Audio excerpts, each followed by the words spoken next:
Ayan. Sa online po kami bumibili o nag-order guys ng photo paper dahil nakakamura po kami ng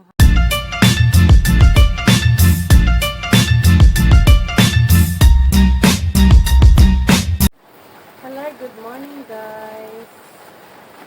Good morning na dahil 1 o'clock na po ng umaga.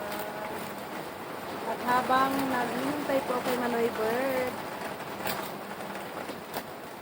na working mode pa rin, i-share ko po sa inyo ang unboxing ng in-order namin photo paper online.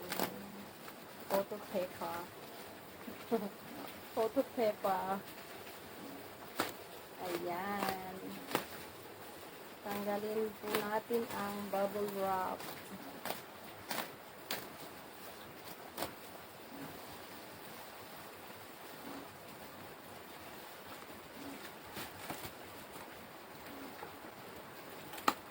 Ito po yung nagustuhan niya dito sa bagong ino-orderan niya na shop. Dahil maganda po ang packaging. Meron pong suportang karton.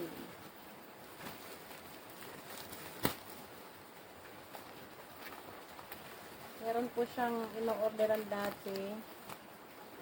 Kabubble wrap lang. Kaya nayuyupi yung kanto ng photo paper. Photo paper. Ayan. Ang photo paper. Ano bang size ito? Mga 3R.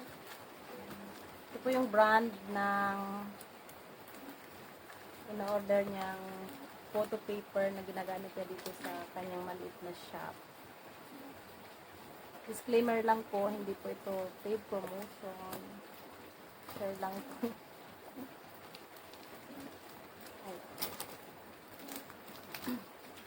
3R size. 5R. Ilang piraso ba yung 5R?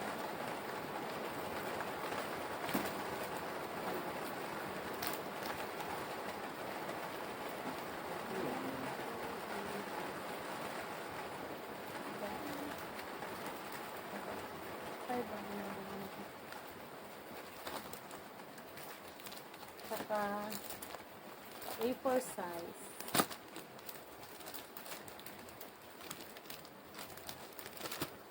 Tingnan natin kung kumpleto.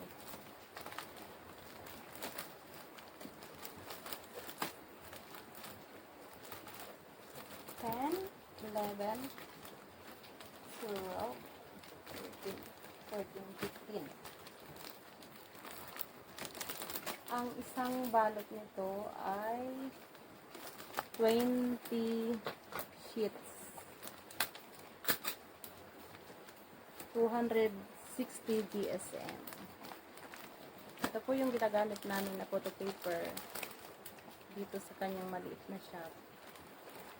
Pagpaprint ng mga pictures at ginagamit sa piniprinta ng mga rush ID. Yan, kompleto. At maganda ang pagkakapak dahil may suporta na karton. Ayan. Sa online po kami bumibili o nag-order guys ng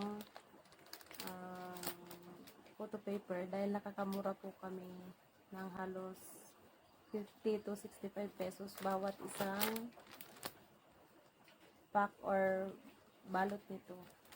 Marami naman po kami na ginamit o nagamit na iba-ibang brand ng photo paper before.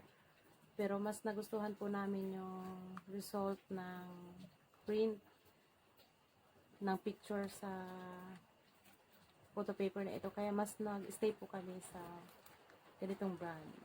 Yan. Share ko lang po guys para if in case na maghanap po kayo ng brand ng photo paper na pwede nyo magamit sa pag-print ng mga pictures. Ayan.